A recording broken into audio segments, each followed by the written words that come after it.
15e numéro d'Afrique Sport. Bonsoir à vous, amoureux du sport en Afrique au-delà des frontières africaines. La cérémonie des CAF Awards 2022 aura lieu à Rabat, au Maroc, le 21 juillet 2022. Une liste restreinte des nominés publiée par la Confédération africaine de football pour les catégories masculines et féminines. Coupe d'Afrique de rugby, la finale s'est jouée dimanche dernier en France. De grosses nations africaines se sont opposées après un parcours flamboyant durant la compétition qui s'est déroulée du 1er au 10 juillet 2022. CAN féminine Maroc 2022, les combinaisons des quarts de finale sont connues. Jeux méditerranéens, l'événement s'est clôturé la semaine dernière avec l'Algérie dans le top 5 du classement. On en parle tout à l'heure avec nos chroniqueurs.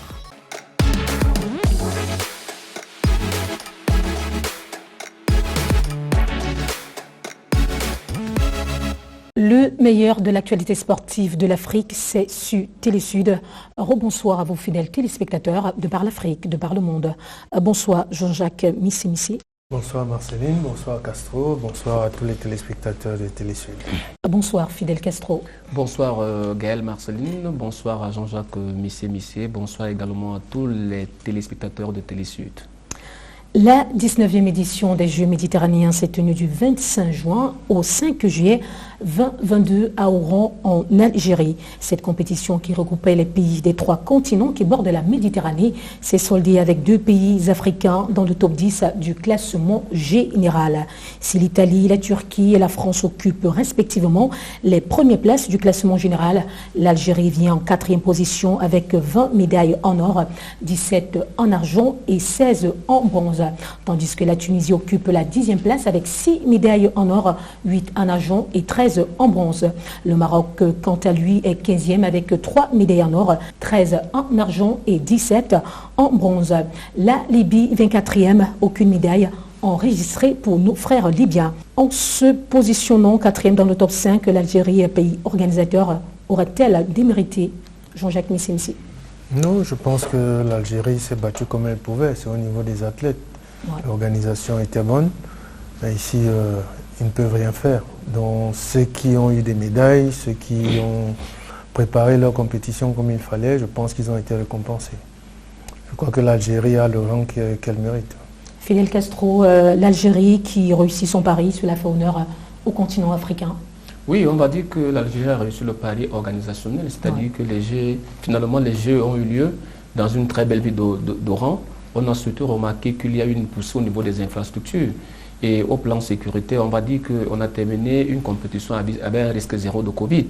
Donc c'est une prestation à saluer du côté algérien. Maintenant, sur le plan sportif, il faudrait dire également que l'Algérie a fait d'énormes progrès parce que terminer 4e dans une compétition qui regroupe des grandes nations telles que la France, l'Italie ou encore l'Espagne et consorts, c'est dire que l'Algérie a quand même fait des prouesses, même si on va regretter que sur les sports individuels tels que le football ou le basket, qu'il n'y a pas eu beaucoup de progrès qui ont été faits de ce côté-là. Mais je pense que globalement, on va dire félicitations à l'État algérien qui a mis les moyens et surtout à l'ensemble, notamment au comité olympique algérien qui a su accompagner l'ensemble des fédérations. Donc je dis chapeau. Maintenant, je peux avoir des regrets uniquement pour l'Égypte. Quand je prends le dernier classement, on se rend compte que l'Égypte était la nation la plus cotée dans ce bassin-là. Mais aujourd'hui, que l'Égypte n'y figure même pas, ça pose quand même des problèmes. Ça veut dire qu'il y a matière à refaire de ce côté.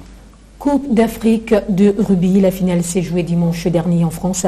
2 grosses nations africaines se sont opposées après un parcours flamboyant durant la compétition qui s'est déroulée du 1er au 10 juillet 2022. On en parle et c'est tout de suite.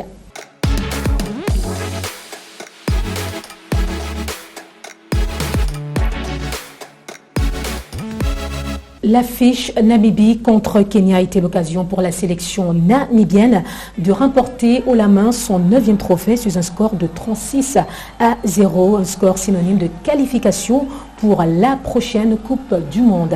Le Kenya, quant à lui, n'a pas eu l'occasion de soulever son 3e trophée.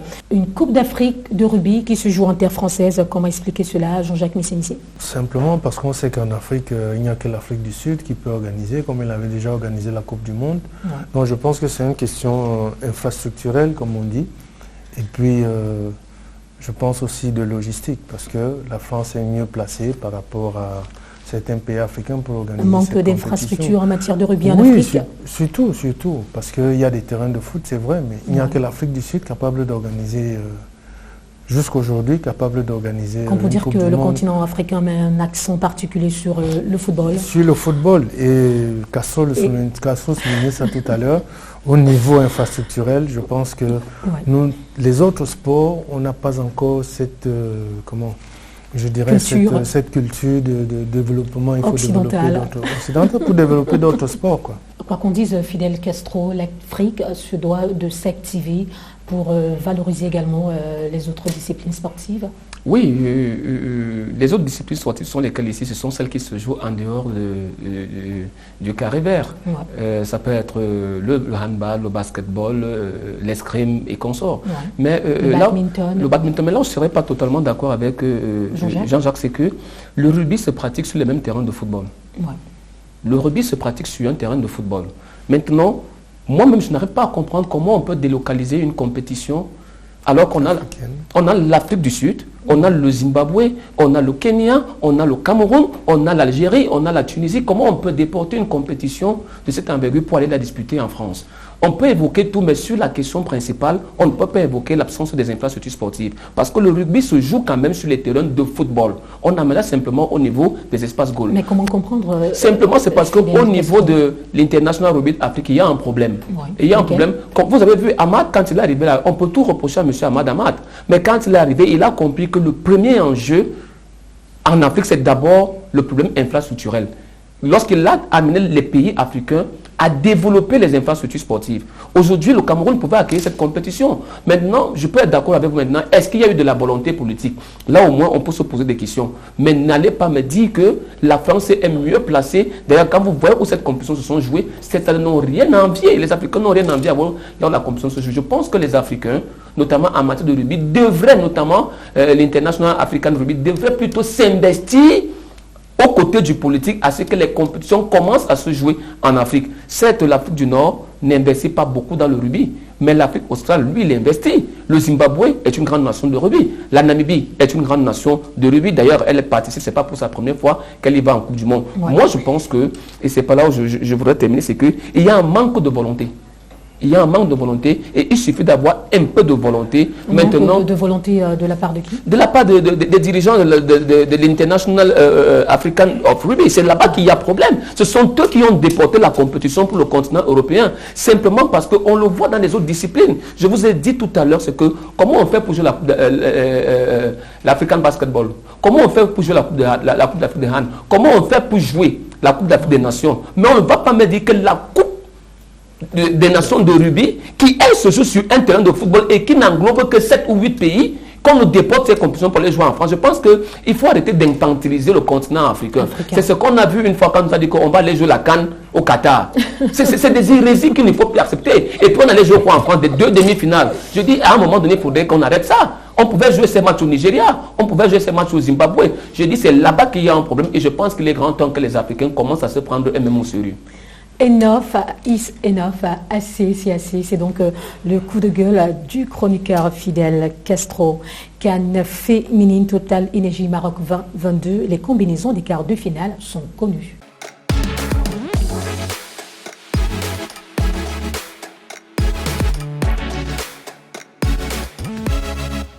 Après la phase de groupe qui s'est achevée dimanche dernier, les 8 nations qualifiées en quart de finale de la CAN de football féminine n'ont pas été une surprise. Il s'agit notamment pour la poule A du Maroc, pays hôte de cette compétition, et bien évidemment du Sénégal. Pour ce qui est du groupe B, la Zambie, le Cameroun et la Tunisie sont les qualifiés. L'Afrique du Sud, le Nigeria et le Botswana ont décroché aussi leur ticket pour le second tour, dont la poule C. Les matchs des quarts de finale se joueront les 13 et 14 juillet, mais avant, revenons sur le classement de cette 3e journée.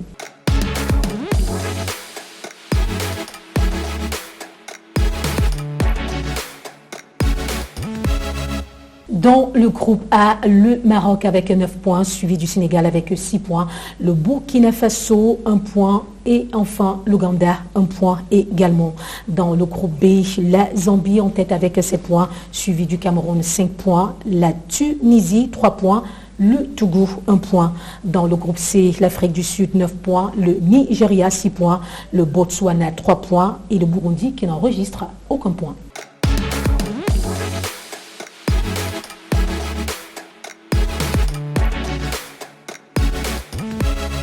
une troisième journée serrée, mais aussi des rencontres bien disputées, Jean-Jacques Missi. Oui, il y a eu le match Nigeria-Botswana, qui était attendu, mais le Nigeria en deuxième mi-temps, je sais que la première mi-temps c'était 0-0, et le Nigeria a fait la différence en deuxième mi-temps. Mais bon, il fallait juste 3 points, le Botswana se sentait déjà qualifié par rapport à leur victoire. Donc avec 3 points, il fallait être qualifié. Le match le plus attendu, je pense, c'était Cameroun-Tunisie. Donc parce qu'il y avait vraiment une incertitude. Mais comme on connaît les Camerounais, ils sont revenus. Ils ont eu le maillot. Oui, il y a eu de l'orgueil dans leur jeu.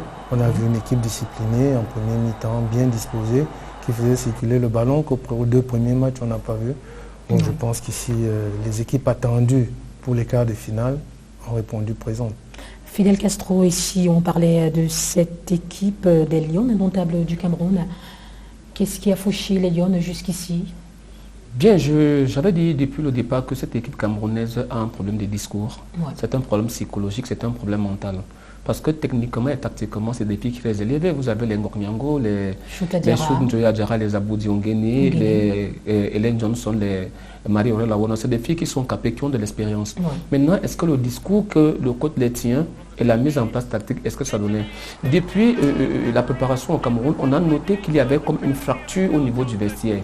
Maintenant, je dois avouer que la Fédération camerounaise de football, à travers ceux-là qui accompagnent cette équipe nationale, ont fait un travail énorme après les 2 premières rencontres, notamment après, je mets ça entre guillemets, l'échec contre le Togo.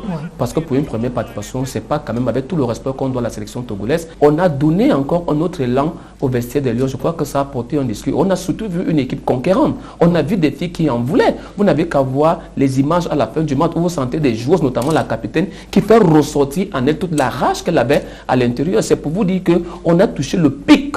Et moi, je le dis toujours, c'est arrivé au bon moment.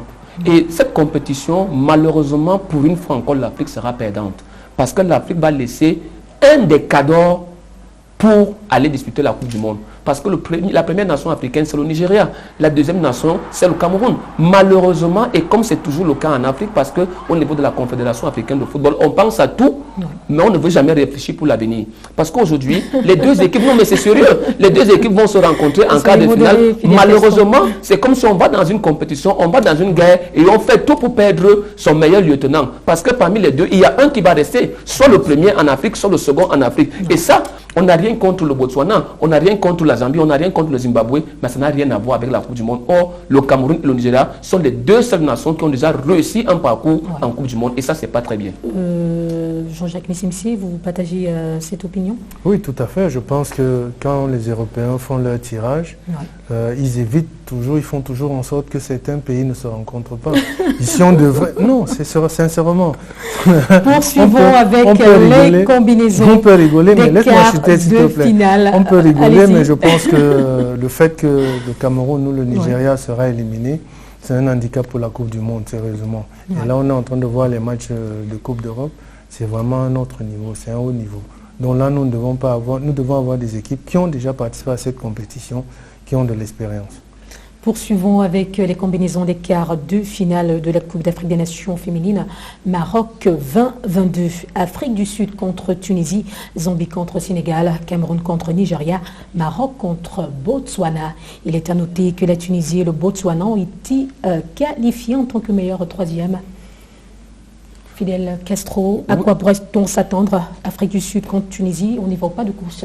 Afrique du Sud contre Tunisie, sur le papier, vraiment, l'Afrique du Sud, ce serait vraiment une catastrophe si l'Afrique du Sud venait à ne pas se qualifier. Mais on a quand même vu une équipe tunisienne qui a montré de belles choses, même si contre le Cameroun, je dois avouer qu'elle a joué à son véritable niveau. Donc moi, je n'ai pas beaucoup de difficultés, sauf un cataclysme, mais je vois bien l'Afrique du Sud accéder en demi-finale. La balle est ronde et le football a ses mystères. Jean-Jacques Missi, Zambie contre Sénégal. Zambie-Sénégal, on a vu la Zambie jouer, on a vu le Sénégal jouer. C'est vrai, le Sénégal a beaucoup progressé, mais je pense que la Zambie a suffisamment d'expérience pour des compétitions de haut niveau. Et puis, je pense que la Zambie part quand même avec un pronostic favorable. Oui. Cameroun contre Nigeria, Fidel Castro. Alors, je dirais pour une fois, c'est du 50-50.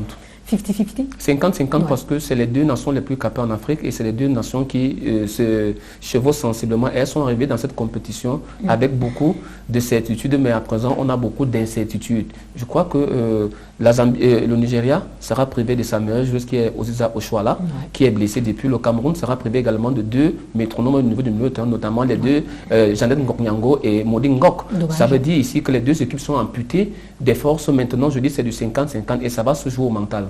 Maroc contre Botswana. Maroc-Botswana, je pense que le Maroc pas favori, mais avec ce qu'on a vu du Botswana, c'est des filles qui jouent regroupées, qui sont physiquement au point. On verra. Je pense que le Maroc part quand même avec un léger avantage. Signalons que les 4 équipes demi-finalistes seront directement qualifiées pour la Coupe du Monde. La cérémonie des CAF Awards 2022 intéresse.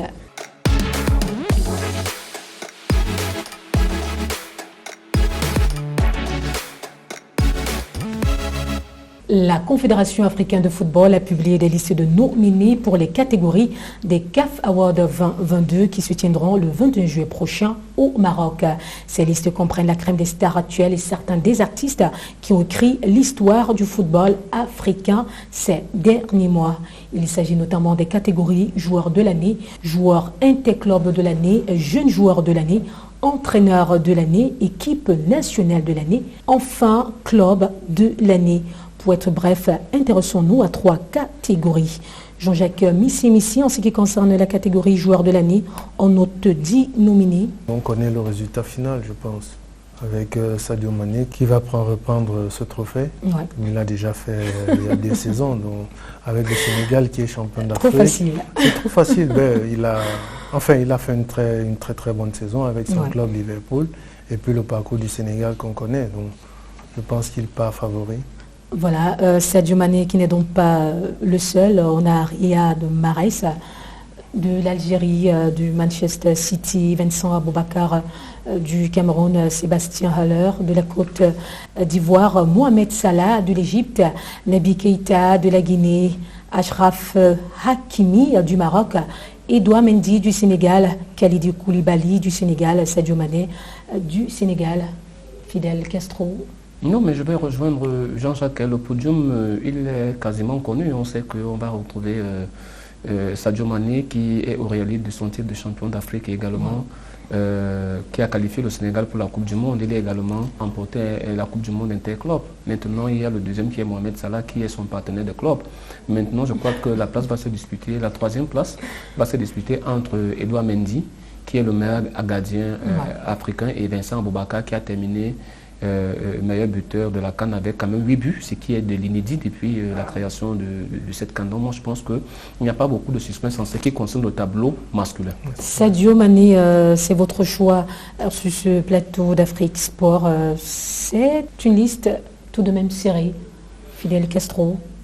Je crois qu'au vu de ce que la saison présente, on ne peut pas parler de liste serrée parce qu'il y a quand même des gens qui se sont démarqués. Vous ne pouvez pas mettre... Il y a quand même des noms. Achraf Hakimi, on l'aime bien. C'est un bon footballeur, mais je ne vois pas en train de venir titiller un Mo Salah ou un Edouard Mendy ou encore un Mohamed... Il y a les performances individuelles et puis il y a les performances en club. Et quand on regarde les performances en club et même individuelles, je pense que Sadio Mané est largement au-dessus. Poursuivons avec la catégorie de l'entraîneur de l'année. Quelques nominés dans ce carré également, Jean-Jacques Missi. En ce qui concerne les entraîneurs, Walid Regragui, Aliou Cissé, du Wydad Athletic du Club Maroc, vainqueur de la Champions League africaine. Oui, je pense qu'il part favori puisqu'il est champion d'Afrique. C'est toujours le club qui gagne, qui a en grande partie, sinon toujours, qui gagne ce trophée. Tom Saint-Fieft de la Gambie, une surprise à la dernière Coupe d'Afrique des Nations au Cameroun? Non, je pense qu'il est parmi les nominés et puis il sera peut-être bien classé, mais je pense que le meilleur ici c'est Aliou Cissé, puisque sur le terrain, le Sénégal est champion d'Afrique. Qu'est-ce qu'on dit de Carlos Queiroz de l'Égypte, finaliste de la dernière CAN? Fidel Castro. Alors moi, même si j'étais dans quelle histoire, je ne parlerais pas en COPEC sur lui, simplement parce qu'il n'a rien apporté au football égyptien, sinon il a dénaturé Mais à son crédit, on va quand même mettre qu'il a disputé une Coupe d'Afrique. Je crois qu'il a disputé 2 finales, n'est-ce pas? Parce qu'il était déjà là en 2017 contre le Cameroun et que c'est le même qui a perdu à Yaoundé encore contre le Sénégal. Non, on peut dire que dans cette catégorie, le choix semblerait... Mais ce sont les performances et les résultats sur le terrain qui comptent. Selon vous, Sadio Mané, meilleur joueur, meilleur entraîneur, Aliou Cissé? Et la meilleure équipe également, c'est le Sénégal. On ne peut pas dire autrement. C'est le champion d'Afrique. C'est le champion d'Afrique. Si le Cameroun avait remporté cette Coupe d'Afrique des Nations, alors je vous aurais dit que Vincent Aboubakar mérite d'être ballon d'or. Mais ici, au plan individuel, il a certes claqué 8 buts. Mais notre entraîneur, tout le monde connaît que M. Conceição était tout sauf un entraîneur. Donc moi, je ne peux pas venir, je ne vois pas Conceição en train de venir titiller, encore que vous avez vu que ce soit Rigobert Song, que ce soit votre ami Jamel Belmadi, aucun d'entre eux ne figure dans le classement parce que Song n'a fait que 2 matchs et c'était après la Coupe des Nations. Belmadi, il a fait une campagne catastrophique, notamment avec cette double rencontre et le match perdu à Blida et également cette canne qu'il est passé totalement à côté. Donc aujourd'hui, le seul qui reste en pole position, j'allais dire si on était à l'école des premiers 100 secondes. Vous me permettez, Fidel Castro, est-ce que la présence dans cette liste de Walid Regragui, qui a permis au Wydad de Casablanca de remporter son 3e trophée, sa 3e Ligue des champions de l'histoire du club, ne déjouera-t-elle pas tous les pronostics? Il a déjà le mérite, c'est d'être entré dans la liste des nominés. C'est déjà un mérite. Je crois que pour lui, la compétition est toute gagnée. Mais il y a quand même... On va saluer le travail qu'il a fait. Ça aurait été très mauvais pour qu'on ne récompensât pas les clubs africains qui ont fait des performances. Mais c'est déjà bien. Il faut saluer sa performance. Mais entre le Wydad et les sélections nationales, je crois qu'il y a un cran qu'il faudra dépasser. Et c'est ce cran-là que M. Aliou Cissé, sans le plébisciter, parce que le reste, maintenant, vous savez, le vote en Afrique est toujours très bizarre. Dans la catégorie équipe nationale, 5 pays nominés, le Burkina Faso, 4e à la dernière Coupe d'Afrique des Nations et 55e au classement FIFA de juin 2022. Le Cameroun classé 3e à la dernière CAN et 38e au classement de la FIFA. Égypte finaliste malheureux de la dernière CAN et 40e au classement FIFA de juin 2022. Le Maroc 22e au classement FIFA. Et enfin le Sénégal, vainqueur de la dernière Coupe d'Afrique des Nations et 18e au classement FIFA de juin 2022. Quel choix ferez-vous En tout cas, je vais d'abord commencer par le classement FIFA qui, pour moi, ne correspond pas à un classement réel parce qu'un match, par exemple, Sénégal-Nigeria ou Sénégal-Cameroun ou Nigeria-Cameroun qui se joue, on n'a pas le même nombre de points qu'un match qui va se jouer entre la France et le Luxembourg. La France, si elle bat le Luxembourg, elle aura, je pense, 100 points, alors qu'ici, un match Sénégal-Cameroun, le gagnant aura peut-être une question de 20 points. Donc il y a toujours eu ce déséquilibre-là. Oui, restant sur le plan africain, en ce qui concerne le plan africain, moi je pense que le classement se reflète la compétition, la Coupe d'Afrique. On a 5 nations, vous n'avez pas de favoris? Enfin, le Sénégal est favori. Le Sénégal est favori. Il y a le Cameroun, il y a le Burkina. En fait, moi, je pense que, au vu de la performance de la Coupe d'Afrique... La bonne charité commence par soi-même. Vous êtes Camerounais, oui, tout à fait. Je suis Camerounais. Mais bon, il faut savoir reconnaître la valeur des autres. Le Sénégal mérite d'être première nation. Castro, vous allez dans le même sens? Oui. Si j'avais été... Si le Cameroun avait remporté la CAN, ça aurait été le Cameroun. D'ailleurs, ça aurait été tout le mérite du Cameroun, mais il faut vraiment être de mauvaise foi pour ne pas consacrer cette équipe sénégalaise qui, au-delà d'être champion d'Afrique, est quand même qualifiée pour la Coupe du Monde. Et ça, c'est une performance qu'il faut saluer. Donc, moi, je dis chapeau à cette équipe sénégalaise. On lui aurait même également donné le prix de meilleur fair play. La catégorie féminine n'est pas en reste. Jean-Jacques Missé, votre choix de ce côté? Aujourd'hui, c'est incertain. Il y a beaucoup de jeunes footballeuses qui ont progressé. Et donc là, je vais être honnête, j'ai pas beaucoup suivi un nom vraiment qui sort du lot. Elles sont les nominées, je pense que parmi les... Elles sont 3, 4 peut-être à prétendre. Dans cette liste-là, on a quand même un trio qui se dégage. Le trio qui se dégage est toujours Aziza Oshoala, la Nigériane qui est du côté du Football Club de Barcelone. On a de l'autre côté la Camerounaise Soudjoya Adjara qui a fait une saison excellente avec son nouveau club, l'Inter de Milan. On a également la Sud-Africaine. Maintenant, la grande question est celle de savoir, dans ce choix-là, qu'est-ce qui sera pris en compte par les votants? Est-ce l'ensemble de la saison ou alors simplement cette Coupe d'Afrique des Nations. Si c'est uniquement cette Coupe d'Afrique des Nations, alors compte tenu du fait que Aziza Oshoala n'est pas présente, ça peut laisser la place à la Sud-Africaine qui aujourd'hui a des meilleures performances que Chunjua Adjara pour ce qui ne concerne que la CAN.